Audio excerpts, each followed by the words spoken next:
At the 2025 Ministerial Council, the European Space Agency and Poland signed a letter of intent to establish an ESA center in the country, focusing on dual-use applications. On the same occasion, ESA DG indicated that the work of the newly established center would complement the work of existing ESA establishments, notably the European Space Security and Education Center in Belgium, where we are right now to learn more about its work and how a possible collaboration with Poland could look like.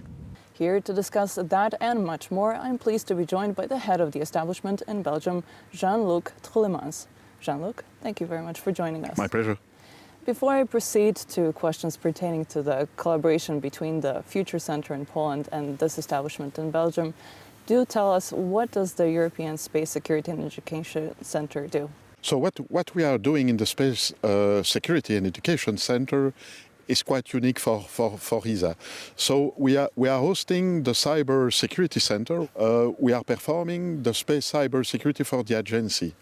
What is unique within space cyber security is that we are taking care of the security of space architecture. You have different places you have to take care. You have the space segment, the satellites. You have the ground segments, the antennas. We have plenty of antenna here surrounding me, and we are taking care also of the data and the transfer of the data produced by the satellite to the ground segment. This is very challenging and unique. What is also unique is that we are hosting part of the Galileo system. In my back, you have the IoT antenna from Galileo, which is an antenna that is measuring the quality of the signal that is produced by the satellite. For your information, the satellite is flying at an altitude of about 22,600 kilometers. So this gives you an idea of the distance. And on my back, but on the left side, you have the TTNC station, which is taking the corrective action if needed. With respect to the future center to be established in Poland, what could that collaboration with you look like, and what does the collaboration between the various ESA centers in general look like? You know, when we are talking about security, you have to consider, first of all, to be resilient. Resilient means that you spread the risk between different sites. That's one thing. There's already one good answer to that question. When we are talking about what we've built within ESA in terms of cyber security, I'm pretty sure it is quite unique in the world. I'm really sure when I'm saying that. Unique in the world, even NASA does not have such kind of equipment, is that we can put this in an architecture that will protect all the Polish interest, in the meantime, all the ESA interest. So working hand in hand is really covering all those topics in terms of cybersecurity. The topics also, if you want to spread the risk, you see, surrounding me, there is enough places. We can put some additional antennas. And even, we have an agreement with the Belgian government that allows us to even extend the site. So the future is quite bright, and I'm pretty optimistic. If we have to point some common point of interest, we will find them very easy, because when people are talking about security and people having the security experience in their mind, we will find the right way to support Poland, and I'm pretty sure that Poland will support us. What is the value of having an ESA center in a country? What is the value that your center perhaps brings to Belgium? No. And what is the value that a newly established center could bring to Poland? Of course, I'm on ESA payroll, so, but something that I have observed here in Belgium is that when a center is starting its activity, you will have some companies, industry that will build their facility not far from you. And it's the case here. If you drive about 5 miles away from here, you will find Nexova, which is a company very active in cybersecurity. You will find just close to Nexova the Galileo integrated logistic building, which is about 5 miles from here. You will find ESA education. So there is a community and an ecosystem that very quick find its own roots and is to be built in the very close neighborhood of an ESA center.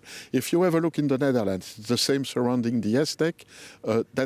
That's in fact the embryo of different activities that will born and that will grow in the direct neighborhood of an ESA center. German Defense Minister Boris Pistorius said that in the recent years, China and Russia considerably developed their space warfare technologies. In particular, he also noted that Russian satellites were spotted tracking satellites of German armed forces. What are some of the threats that could come out of this, and is Europe ready to address them? There is more than a wake-up call. If you have a look to the different subscription, you have that initiative coming from the DG and from ESA that is called ERS, for European Resilience from Space. This is in fact the first response. And if you look a bit back at the curtain, you see that EU is heavily supporting that initiative. That will be part of the European initiative to protect Europe. So that's one thing. Second thing, of course China, of course Russia, but of course the States, of course other countries. They are developing their own space capabilities and space warfare. And if we are talking about the risk, it's a multiple risk threat that we are facing. It's quite difficult to measure, and I'm speaking as a security professional. If you just look back 2 years ago, when Russia invade Ukraine. In the meantime, 2 days later, there were a cyber attack on KSAT services produced by a private company that was serving the Ukrainian government. But in the meantime, by performing this attack and by, let's say, killing the signals, they were also disconnecting all the windmill and electricity production from Germany. If I could remember, we were talking about 4,300 turbines that they were disconnected from the system. And in the meantime, and you see it's a kind of domino game, in the meantime, 11,000 internet boxes from an internet provider in France were disconnected from the system too. So you see that first of all, the threat is not science fiction, it's our daily life now. And when there is an attack, we are thinking about high-value target. The damage are great and huge. So what would you say, what are some of the biggest challenges that Europe should address in order to enhance its security? You know, biggest and pointing one is not an easy game, and it's even, I believe, a mistake. It's really when we are considering the threat, but considering also the hybrid threat we were facing, it's in fact a multi-role threat. It's coming from everywhere, where with multiple possibility. I'm just pointing now, let's consider the drones. You have a flyby from drones in Poland, in Belgium, in France, all over Europe. But if you are looking to the different flyby, you see that there are different drones that are flying. Some are very common, but some are very technologically sharp. So this means that this threat is hybrid. It's not only one kind of drone that are operated by one kind of operator of country. So you have really to consider it as a multi-role threat. How does European resilience in the context of space activities compare to that of the big players such as United States or China? But we have to be honest. The wake-up call is so. If I take the example of ESA, if you look within ESA, security professionals were already ringing the alarm bell or showing the red flag, saying we have to do something. I'm thinking about the senior security advisor of the DG, Pascal, myself too, because I'm coming from the security world. We have the people from the ESA security office, but ESA was and is still a civilian organization. We are not a defense organization. And when I'm talking about a wake-up call, the point is that now from the last ministerial is that we have now clearly a mandate to work, develop, first of all, dual, but also security and defense. So this means that now the field is open to invest, to work together with DODs, with MOD, and maybe in the future with NATO too. One of the outcomes of that ministerial or the most recent activities of ESA is, as you mentioned, the new program, European Resilience from Space. If we're a bit more specific, what is it that this program brings compared to the previous programs? Okay, but this is really a dual program that can serve DOD needs and in the meantime crisis management needs. So this means that we will work on no defense requirements. We will be able to provide some secured services, so from another level. So that's the difference. Now talking, about dual activities, everything could be dual. I'm looking back to Galileo. Galileo provide 4 services, and one of those 4 services is the PRS, Public Regulated Service, which is a service that is provided for governmental use, so for military use too. So the dual, we were already performing some dual activities since a while, but now we have really the mandate to do so.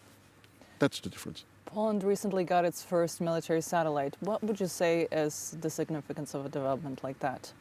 But that, the time where all the scientific, civilian activities and defense activities were like segregated, like with a line that you can't pass over, this time is over. No, and it was not coming from myself. It's coming about the literature that I saw. I remember one of the commander of the Space Force in the US says, the Ukrainian war is the first war where we are using some civilian service provided. So this means that space become dual by nature now. So that's really the evolution we are facing. In your view, what are some of the steps that Europe could or should take in order to enhance its security? The first step is showing that you gather and you have what I call the pedigree. So to demonstrate that you are able to handle classified information, to provide classified services, to use classified equipment. The one is linked to the other. And ESA, through its security regulation, demonstrates since already 2020, because this regulation is not that old, that ESA is an organization, at least some people working on classified programs are able to do so. And the Cyber Security Center that we have built has been designed to perform classified information up to the level of secret. So this means that we've built an environment, sorry to be a bit technical, which is a Faraday cage of 50 square meters, where we can guarantee that we will avoid any exfiltration or infiltration of perturbation of our data. Thank you very much for the conversation, Jean-Luc, and we'll be keeping an eye on the collaboration between the future potential center of ESA in Poland and your establishment in Belgium. Happy to do so. And to our viewers, thank you very much for watching TVP World. I'm Sonia Gatabiszczan, and I invite you to stay tuned for more coverage.